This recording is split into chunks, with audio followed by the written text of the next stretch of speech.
What I thought I'd do today for about 10 minutes is compare and contrast some of my experiences as a first-time entrepreneur in starting Ask, and now as a second-time entrepreneur in starting Kenandy. And I think you get a flavor for what Kenandy's all about. First of all, I was given strict instructions from my sons not to embarrass them or the family. So the first thing I want to do is embarrass them, of course. So is Ken here, by the way? I guess he's not here. He's late. No, Andy's the one who's always late. But Andy, you're going to hear more from him later, so I won't tell you too much about him. But Ken Kurtzig, who's my other son, is also a very successful entrepreneur. He's the CEO of iReuse, which is an environmental sustainability consulting company, and they do work for companies like Delta Dental, Schwab, PG&E, and Salesforce.com, and other companies like that. So that sort of rounds off the family in all three being entrepreneurs. So I guess there's a question about whether entrepreneurship is genetic or whether it's learned, and you guys can have to guess from that. The first time around, when I started Ask, I was 23 years old. I was a woman. I had no business experience and no management experience. I didn't even have an MBA. And my degrees were in math and chemistry from UCLA. And I had an aeronautical engineering degree from Stanford. And that was my qualifications. And I had no money. I had $2,000 total, which is all I really had to start a company. And my product that I really wanted to do was to do manufacturing and financial management software on a mini computer. And this was a market that was owned by IBM at the time. So I was going head-on against IBM. Everybody that I talked to with my idea said I was crazy. They said, there's just no chance that you're going to succeed. I mean, even my parents couldn't understand it. They thought that it was about time for me to start a family, not be starting a business. And when Andy was born, they were even more astounded that I wasn't going to stay home like most women at the time would stay home and raise their children. And I think my children were probably not quite sure what to make of it when their mother went to work and all the other mothers were at home going to PTA meetings. So my children really had no choice in the matter at the time. And I think that if you ask them now, although I'll let them speak to this, they're probably kind of happy that I'm a business person, because when they call at midnight, when they want to have somebody to talk to, they'll call me with their ideas and say, Mom, I want you to listen to this idea. And I often have to say, well, Andy or Ken, depending on which one is calling, do you want me to answer that question as your mother, or do you want me to answer that question as a business person?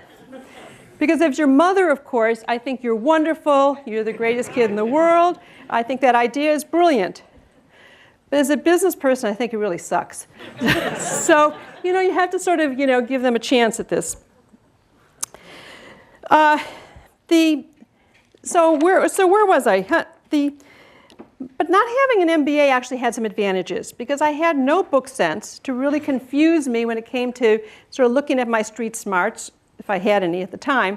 I wasn't confused by things about product pricing, and I wasn't confused about raising money. I just had to sort of go with my intuition. And when we first got our product out, one of our customers asked, well, okay, how much is it? Oh, I forgot to think about pricing. And so I had no idea, because clearly we put our software on a disk. At that time, I think it was cost $10. Now it probably cost a penny for the disk. And so that was our cost of goods. So how do you charge a product that costs $1 or $10 or whatever the price is? So I just sort of threw out a number. I said $50,000. And the customer had no reaction at all. So I said, per module. Still, the customer just sort of sat there, no reaction. So I said, per year. And he sort of flinched. So I said, but you are one of our first customers. We really appreciate your business, so we're going to give you a special deal today. And that was really how we got the pricing. And I know that now at Harvard Business School, there's a case, and they call flinch method of pricing a very acceptable method. And I'm sure that if that case is taught here, as I think it is, Heidi's shaking her head, Stanford also teaches the flinch method of pricing. So I guess I don't have an MBA, but I did get some recognition in the pricing model. The other thing that's really important when you're an early entrepreneur is to think about how you name your product. Naming a company, then we didn't have internet, so naming your company so that it was internet recognizable was not the issue. Our company was called Ask, which had some advantages, except often before we were well known, you'd say ask and it sounded more like ass, which was a problem. But but once you got recognized, that was okay. That got under control. But naming your product was a problem. And so I decided that I would name the product Mama for manufacturing management. It made sense. And after all, I was a mama. There's my proof. And I went to sell this to these males at these manufacturing companies. And they said, no way. I mean, we're not going to be able to sell or buy a Mama product. So I listened to my customer, a very important thing in business, listen to your customer. And I said, well, okay, no problem. We'll call it Man-Man, also for manufacturing management. And it's amazing. Men have had no trouble calling the product Man-Man. And it was such a recognizable name that, still today, people know the Man-Man product. They may not know Ask, but they know Man-Man. So the other thing is I said I had no money. And I didn't even know what a venture capitalist was at that point. And even if I did, no venture capitalist was going to give me any money. We already established I had no business experience. I was going into a market straight after IBM. And I'm still a woman, and I like being a woman, so that wasn't going to change. So I had to finance this company. $2,000 obviously didn't get me too much. We did get HP to let us use computers at night. So we'd go to their offices down in Santa Clara, and we'd work from 12 o'clock at night till 6 in the morning on a computer they let us use. But we still need a little more money than that. So we financed the company by getting deposits from our customers. We took a 20% deposit on the hardware that we actually sold to the company. We bought the hardware from Hewlett-Packard and then resold it, and the software. And these 20% deposits were the total of funding that Ask ever got. And that took the company to the point that we were profitable. Clearly, my entrepreneurial first venture was scary. I gave up a good job at General Electric. There was a fear of failure, but I believed in myself. I believed that this was a good market, that we were ahead of the market. You always want to be ahead of the market. People were just starting to think that the mini computer can do something. And it's not too surprising because the first mini computer that we were successful at programming had only 15 megabytes of disk and a 16K of total memory. So just imagine that today. I mean, I think the JPEG is clearly more than that. So, and our first real customer is Hughes Aircraft. So we got all this data and our programs on a computer that size. But we were ahead of the trend, and we became the first company to develop a complete manufacturing and financial management software for a mini computer. In fact, we were one of the first companies to have packaged software. And in spite of everything that we did wrong, we became pretty successful. One of the things that we did do right and was key to our success is that all of our first employees were students, bright-eyed, bushy-tailed, young, energetic, and smart out of Stanford. So we came over here and we recruited heavily at Stanford. And sometimes we got really, really desperate. And if we got desperate, we'd go across the bridge to that school over there, Cal, and pick up a few kids over there. I noticed my son did wear red today. Coming from Cal, that must have been a big thing for you to do, to wear red. But I'm happy you understood the position. That's perfect. Okay. But we had a lot of fun. We worked very hard. We played hard. We were totally customer-centric. We listened to our customers. Our customers told us what should be in the product. And that's how we designed the Man-Man system. Also, stock options were an interesting thing. Although all of you I know think stock options are the greatest thing in the world, where at that point, none of us thought stock options had any value. We did have stock options. And but most of the employees at that point put their stock options on a board and just use them for dart practice, because clearly no one ever thought these options would be worthwhile.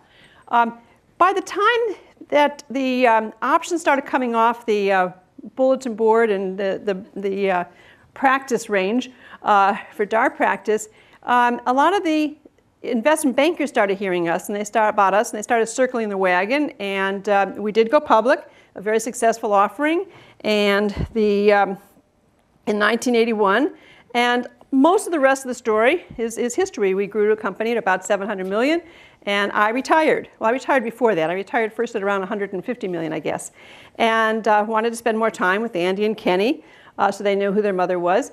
And I did that. I brought in a CEO, but I failed at CEO 101, and so I brought somebody in that didn't cut it. And so the board asked me to go back, which I did, and grew the company up again, and then said, okay, I've done that, been here, time to go again. I retired and brought in another CEO, and that didn't work. And the board came back and asked again. I said, third time, that's not going to happen.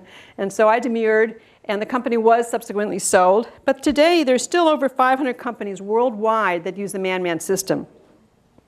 So what are the takeaways? The takeaways are believe in yourself, be willing to work hard and long hours, be passionate about what you're doing, and try to be ahead of the market if you possibly can. And I think also when everybody else is going to a particular market, like right now everybody's trying to go into the B2C commercial or social market, that's probably the time the pendulum is swinging too far that way, and it's time to start thinking about what's the next market can be. And we think the next market is going to be the B2B, social enterprise market. So that's something to think about.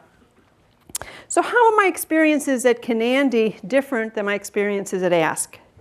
Well, for one, I think I have even more fear of failure, because this time around, the expectations for us are so great. Everybody thinks that we're in the right market, we have the right management team, we have the right employees, we have experienced people, and so the expectations are so high that we really have a lot of pressure on us for that. We have the A team as far as investors, Kleiner Perkins with Ray Lane, and Salesforce.com, which is obviously the leader in the cloud computing area, with Mark Benioff, who got me involved in this whole thing to begin with. And also Wilson Sonsini. I don't know if any of you are familiar. They're sort of the #1 lawyer. And it's really scary when even your law firm thinks that you're going to be good and want to invest. So this time around, there's really a fear of failure. But again, there are some similarities. First of all, there's a paradigm shift. There's a shift from client-server computing to cloud computing. That I'm sure you're all very aware, well aware of that. And there's also a very big shift in the way manufacturing companies are organized. It used to be that manufacturing companies were vertically integrated. They were insular, they were monolithic, and the kind of systems that Ask Man did, and that Oracle does, and SAP did, that were very oriented toward a vertically integrated manufacturing companies is perfect for the old way of doing businesses. But the new way of doing business, the social enterprise, where companies are more global, they're open, they're social, they're lean, and they're agile, and these are a whole different kind of system. And so I didn't go back to start at Kenandy to do what we did before, to do what Man was, or Oracle, or SAP. I went back to the whole social the new platform, which we have trademarked as social manufacturing.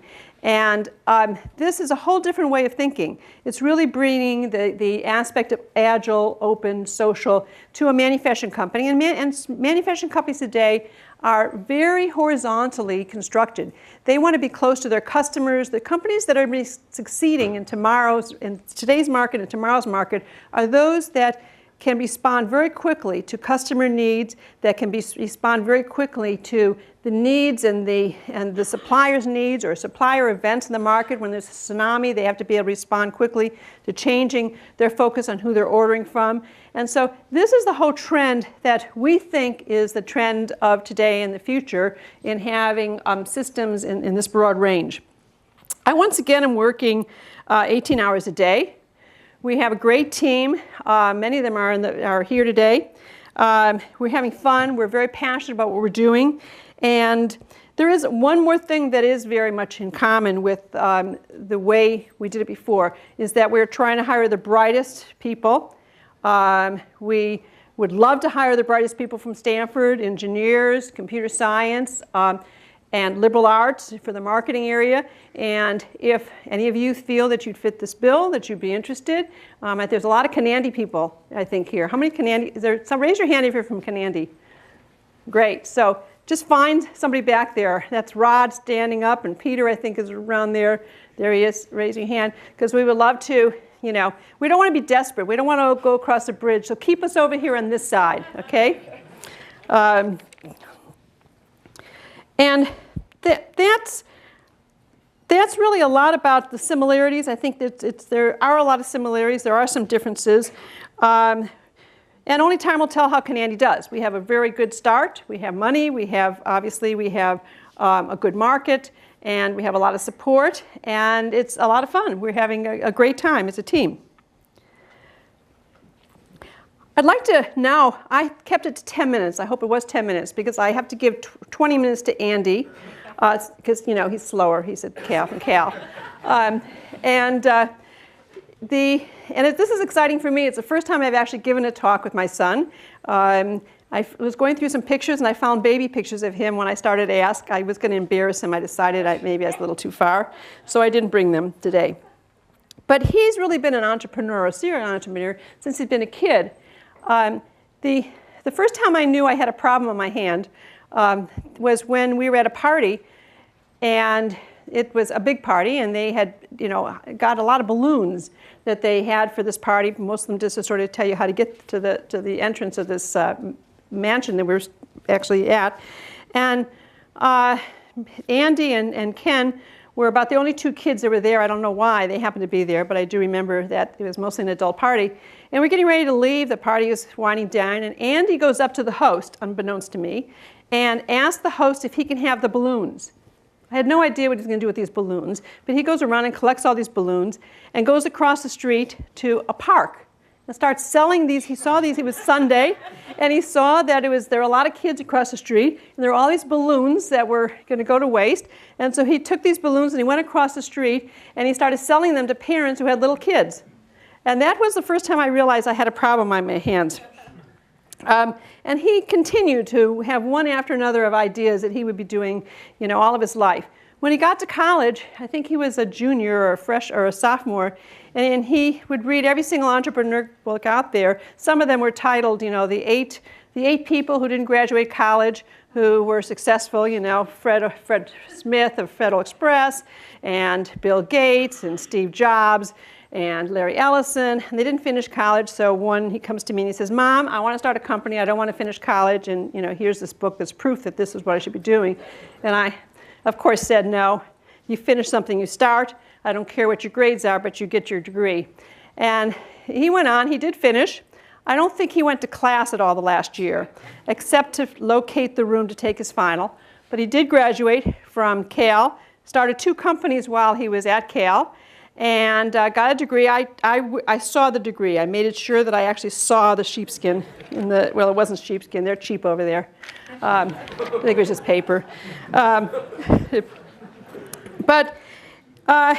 you know, he even got a respectable GPA. I don't know how, but it's probably easier over there, too. Hey, you know, this was your idea. Anyway, Andy found his passion at JustAnswer, and it's not surprising. I mean, it clearly fits his personality. It's helping people, where at the same time it makes money. 2 things that really, you know, what's there not to like about it? 2 things that really hit home to him. He's always been really very, you know, oriented toward helping people and seeing what he can do. And it's really an amazing concept. Anyone in the world can get a quick answer 24/7, 365 days to their questions. I think Andy will probably talk more about the details of the company. But these experts that answer the question are not just Google searches. These are real people that are vetted. They're credentialed, they're degreed, they're licensed, and there's a peer review to make sure that these consultants are experts are absolutely the best in the world. And there's about 10,000 of these experts in more than 700, that answer questions in more than 700 categories. And there's millions of people in over 200 countries that actually sign on to use the JustAnswer system. Quantcast just ranked JustAnswer with more traffic than FedEx, Zynga, and the NBA, which is really kind of amazing to me. I didn't know that statistic till you told me. But I'd like to, without any more ado, introduce my son, Andrew Kurtzig, and have him tell you his story.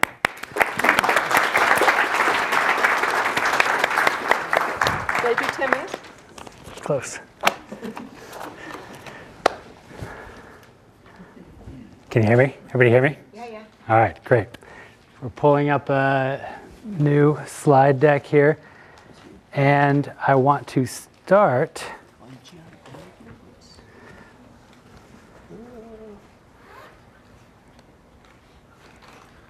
Just PowerPoint. There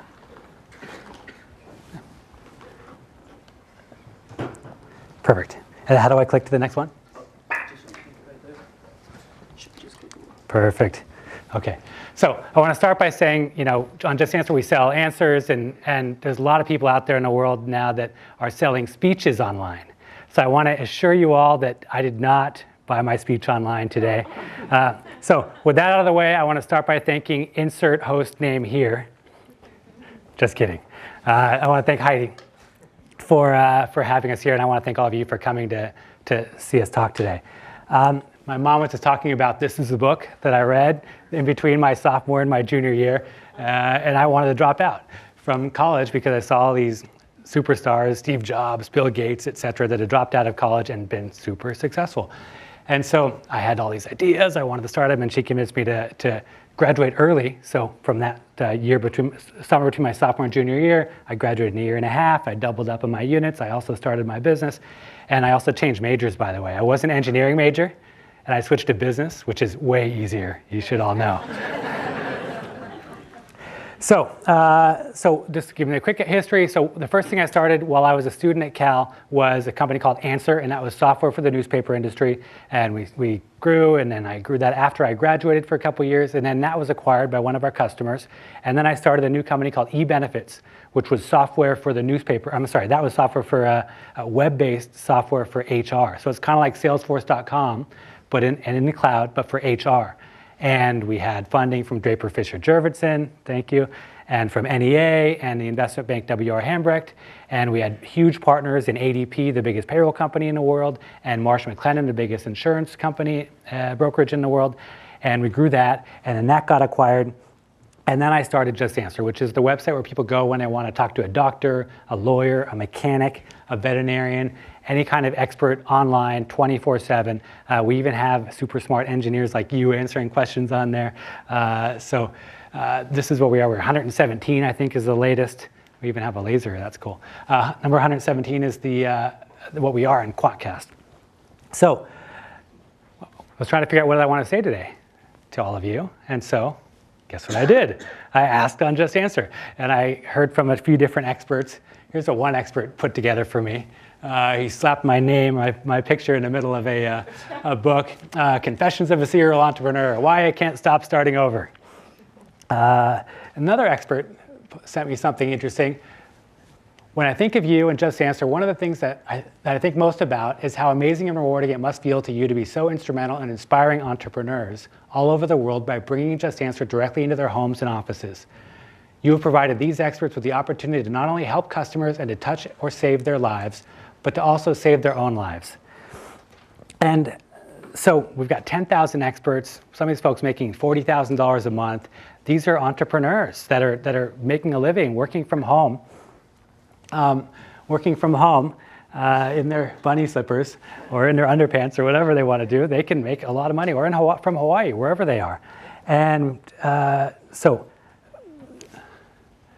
JustAnswer, all the experts are answering questions from people, millions of customers in 700 categories, and it's kind of like eBay, except for they're selling the stuff in their head instead of the stuff in their attic.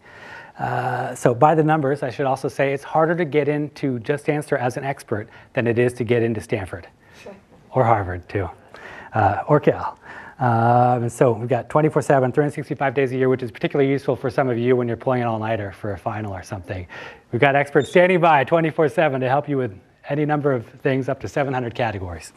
So since JustAnswer is all about questions and answers, I'm going to tell you 3 of the most common questions I get about entrepreneurship and the answer to those questions and the lessons learned.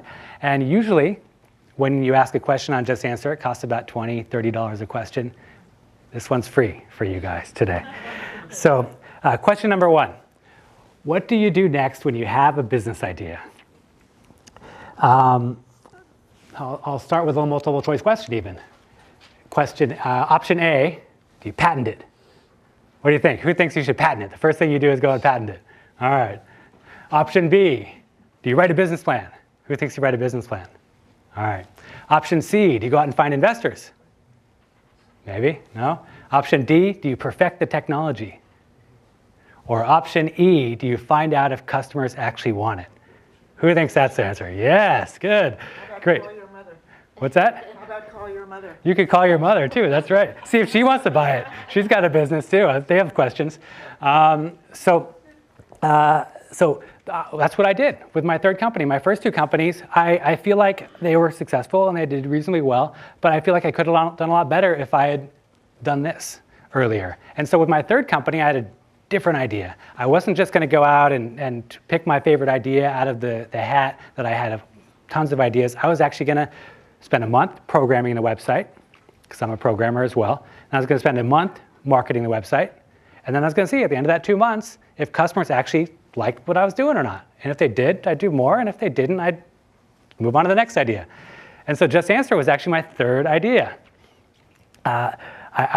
If you're interested, I can tell you the other two ideas. One of them is kind of embarrassing. You guys want to hear the other two ideas? All right. So the first idea, not too bad, although it was kind of dead on arrival. It was called File Fun. And I spent a month building this website. And it was a site where people could go to trade files like MP3s. And this was right as iTunes was getting ready to launch. And so the idea was, as soon as iTunes launches and people are buying $1 songs, if they wanted to then sell them for, say, 50 cents, they could do that on filefun.com. So I built the website up and then the launch of iTunes, and I read the licensing agreement and it didn't work. So the digital rights management was all worked out. You can't buy and sell files, but I was hoping maybe you would be able to. So that was idea number one. 2 months in, shut it down, started a new business. Second business, a little bit more embarrassing. I built a DVD. No, I'm just kidding. I didn't. I didn't build this idea. I didn't build a DVD rewinder. My second business is called Darester, and this idea was an auction for dares. And the thesis behind this was that I saw eBay and how successful eBay was being out in the marketplace. And I thought, hey, they're doing a great job in the consumer goods market. There's this huge untapped market for an eBay for services, for like anything in services. And so the thought was, hey, what could get a lot of viral traction and people excited about in the services market, and I can have an auction for these things and it'll be great. So I spent a month building a website called darester.com. And I launched it, and the idea was that somebody would come and say, hey, I want a pie to go into my boss's face, and I'm willing to pay $50 to have you throw a pie in my boss's face. And then somebody would say, yeah, I'll do that. And another person would say, I'll do it for $49. And the next thing you know, your boss is getting a pie in his face for 50 cents. That was the idea. After 2 months, I quickly realized, based on seeing what the customers actually did with it, it was not the kind of business I wanted to be in. I'll leave it at that. They were not doing pies in their boss's face, I'll just say that. So that was Darester. How did I come up with the idea for JustAnswer? I started JustAnswer now in 2003 when my wife, Sarah, was pregnant with my first daughter. I've got 3 kids now, 2 daughters and a son. And Sarah had a lot of medical questions. She's actually a hypochondriac. I love it. Sarah's a hypochondriac, and just so you know, being a hypochondriac and being pregnant don't go well together. So she called her doctor like every day, what's this? And I feel a little rash here, and I feel kicking in there, and every day is something new. And her doctor, you can imagine, got fed up really fast and said, well, hey, Sarah, that's great. You got so many questions. Why don't you just make a list of all your questions and bring them to your next appointment in a month, and then I'll answer all your questions then. We don't want to wait a month. She's like freaking out about this stuff. So that's where the idea for JustAnswer came from. I built a website where Sarah could talk to a doctor anytime she wants, 24/7. And since we've had lawyers and mechanics and veterinarians and accountants and all these different experts, and that's where JustAnswer came from. So I should say maybe JustAnswer was born. So lesson number 1. When you have a business idea, the first thing you do is go out and see if customers want it. And here's a funny little cartoon. The customer is always right. We've talked it over, and we've decided that you must not really be a customer. And I should also say, it's not just when you're sort of deciding if a business idea is good to begin with that you should see if customers actually want it. You should actually do that every day forever for the life of your company. And so we have a new version of our software coming out every week, every Thursday night with tests. We're trying and experimenting to see if customers actually like it or don't. If they do, we do more of it. And if they don't, we yank it and we learn from it. So it's a constant iterative learning process about what customers really want. You don't just stay with the product you launch. You constantly have to make it better, better, better, better. And so here's somebody that's really figured out what customers want. You got pancakes, you got sausage, it's on a stick. It's even got chocolate chips in there, you know. I don't know if they actually figured it out or not, but it seems like they're probably listening to their customers. I'm sure there's a target for this. It actually looks pretty good though, doesn't it? Anyway, so question number 2. Are you an entrepreneur so you can become rich and famous like your mother? That's a question I get sometimes, especially at places like this. So for this one, I did a little research. On my way over here, that's why I was a little bit late, I stopped by the Stanford Hospital. And I was able to get access to MRI scans of entrepreneurs there. And so I was able to get an MRI scan of an entrepreneur, get famous, make a lot of money, make more money, vacation, lunch. No, I'm just kidding. This is not a real entrepreneur. This is a real entrepreneur. A real entrepreneur.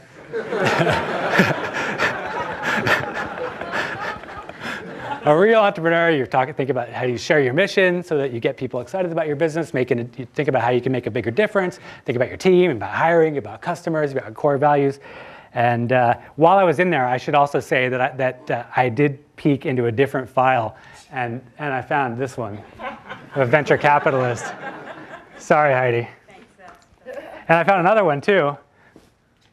Sorry, that was another speech. This, UC Berkeley. Sorry, that was the other speech I gave last week. It's really important that you're passionate about making a difference in the world. It's my favorite thing about JustAnswer is that we make a real human, tangible difference in people's lives. So already while we've been sitting up here, we've helped a guy get his car off blocks. We've helped a lady with a problem with her pregnancy. I get letters all the time from customers that say, you saved my 7-year-old daughter's life, for example, or things like that. That's what we do all day, every day, is we help people like that, whether they have health insurance or not, whether they can afford a lawyer or not, whether it's 4 in the morning or not, whether they live too far away from a professional or not. Now they have a place to go to get real professional help online 24/7 whenever they need it. So with that said, here's JustAnswer. Here's the Royal Ball. I should also say I'm not only passionate about making a difference in the world, I've got my own personal slice of the vision. And many people at JustAnswer do too.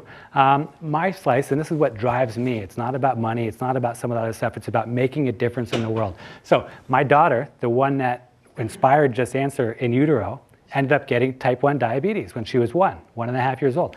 And so this is one of my passions outside of work, is finding a cure for type 1 diabetes. And it's also one of my passions within work. And so I've launched an endocrinology category in collaboration with Jamie's doctor at UCSF, her endocrinologist, Dr. Adi.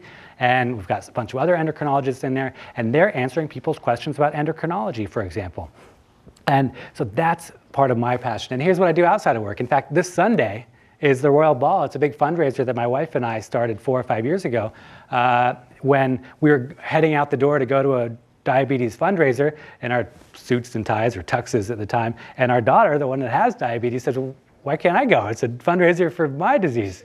And Sarah said, you're right, you should be able to go. So we started our own fundraiser called the Royal Ball. This year it's Destination China is the theme, and sponsored by yours truly, thank you, Mom, and JustAnswer.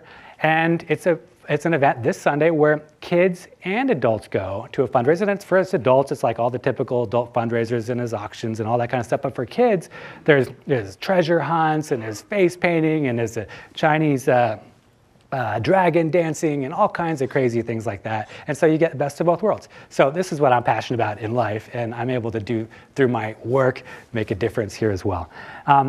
It's not just endocrinology, and it's not just me. There are other people at the company and outside of the company that are passionate about what we can do for the world. So for example, our general counsel, Emily Porter, is passionate about access to justice.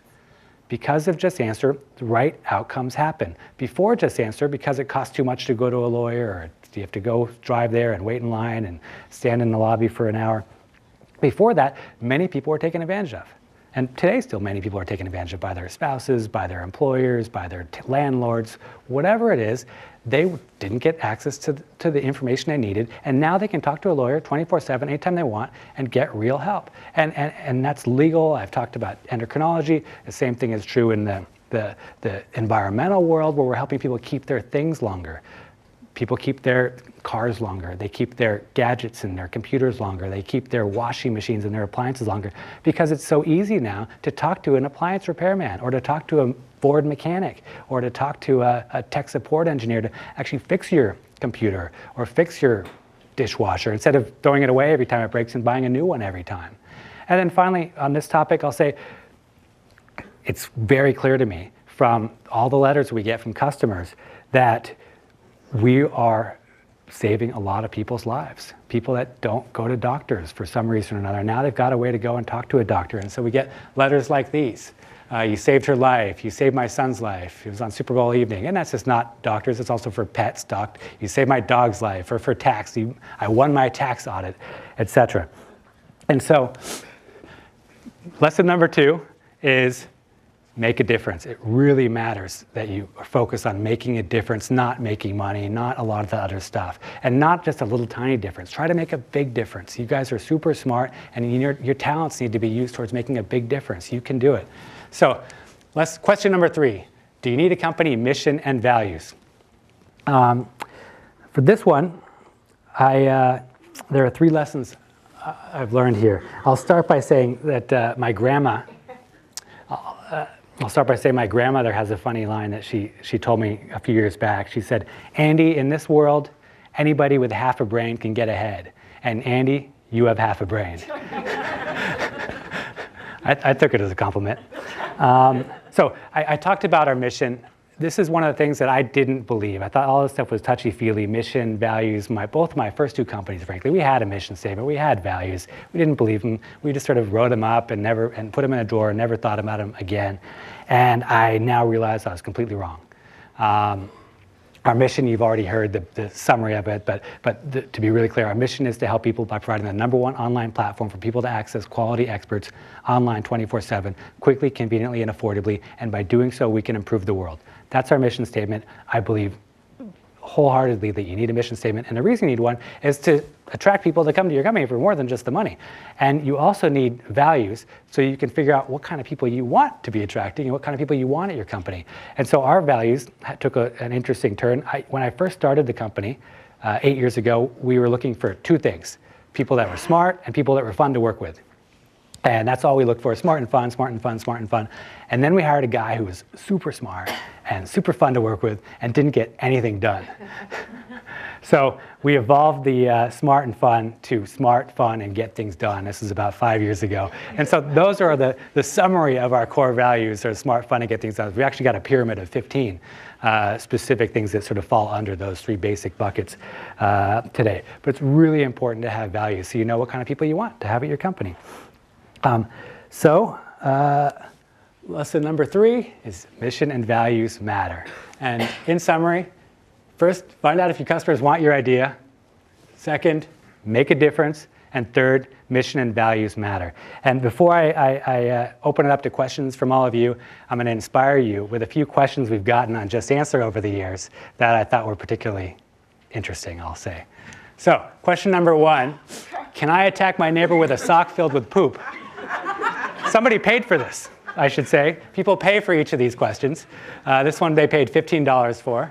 Question number 2, can I live on the moon?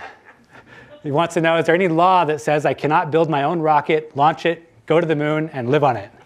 That's question 2. Question 3, what are the ways to kill a leprechaun?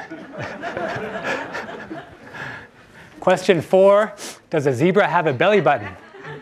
It's like a good question. I was actually curious what the answer was. They do.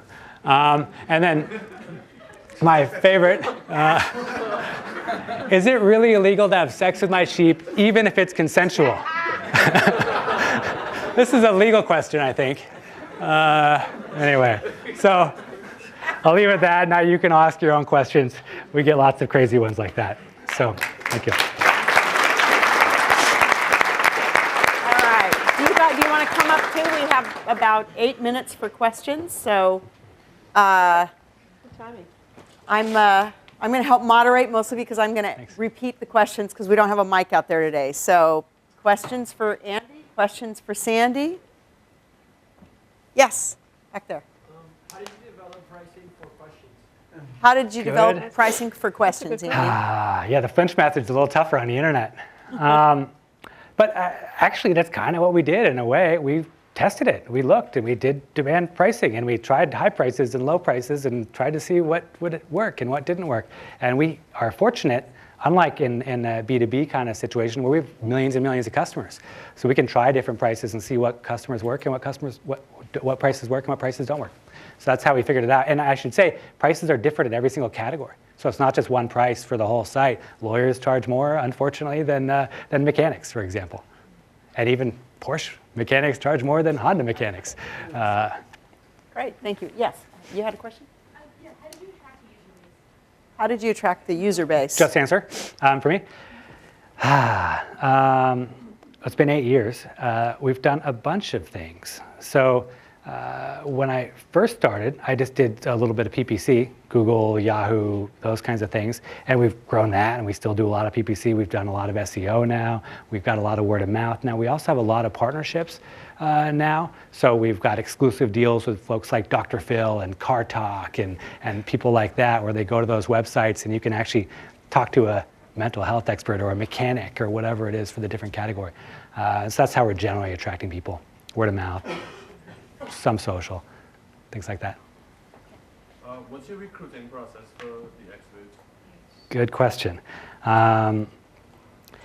It's actually really hard to become an expert. I said it's harder to get into JustAnswer as an expert than it is to get into Stanford. There's an 8-step quality process. So the first thing you do is you fill out an application and you take a test.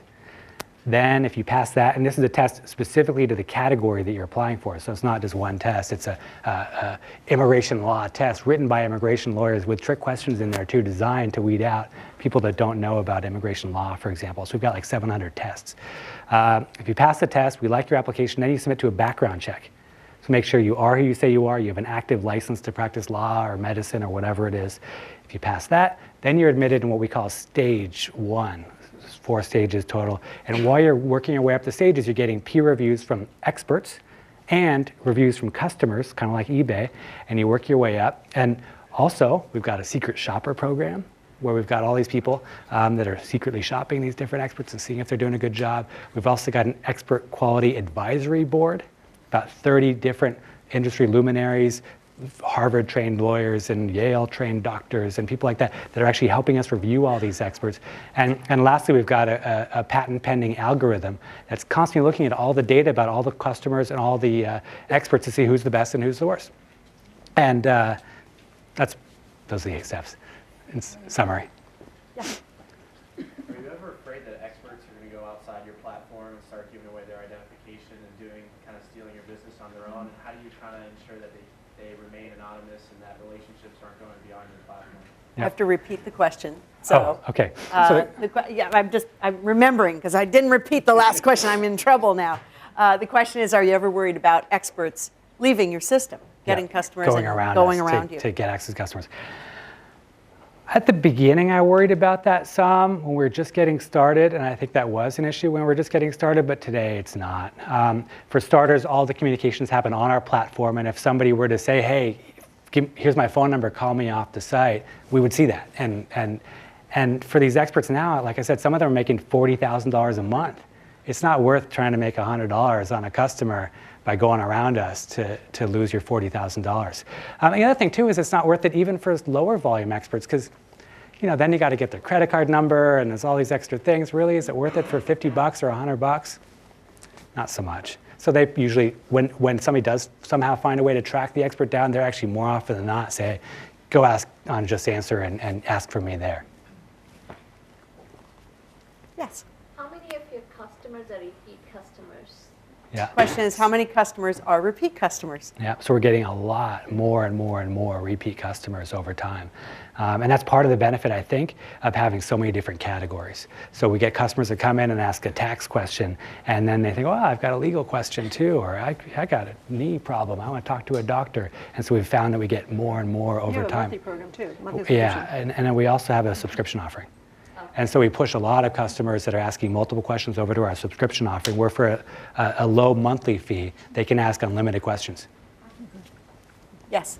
How do you handle liability if your experts well? How do you handle liability if your experts are wrong? Yeah. So we've got a number of different layers, including, as I mentioned earlier, a really rock star general counsel.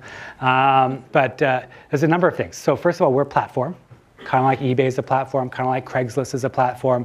We're the platform where people are asking and answering questions. Kind of like AT&T is almost a platform. When you call somebody and you threaten them on the phone, you don't sue AT&T, you sue the person who threatened you on the phone.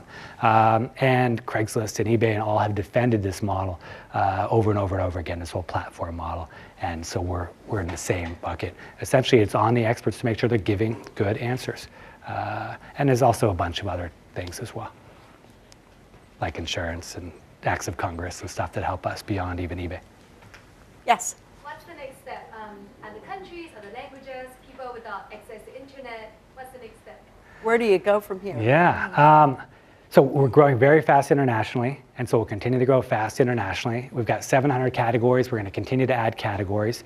And then we're just going to continue to get better and better at what we do. A lot of our growth over time has come from just getting better and better at what we do. This is a hard business, I will say. I mean, that's why it's taken us 8 years to get here, and that's why a lot of other companies have tried in this business and not done well. It's not like Google where you can sort of sit back and wear your white gloves and change the algorithm and more cash flows in the door. On our site, we've got customers asking easy questions and impossible questions and experts with good days and bad days, and we're in there making it happen, connecting people, making sure they're getting good answers every single time. And so there's lots of opportunity for us to continue to get better and better and better at that, and really try to provide first-class service. We can do that because we have all this money to spend on IT and infrastructure and technology to make sure that when you talk to a veterinarian, you get first-class service on our site, and not just for that particular hurt knee of your dog, but for life. And with that, I want to thank you both for joining us here. Thank you very much.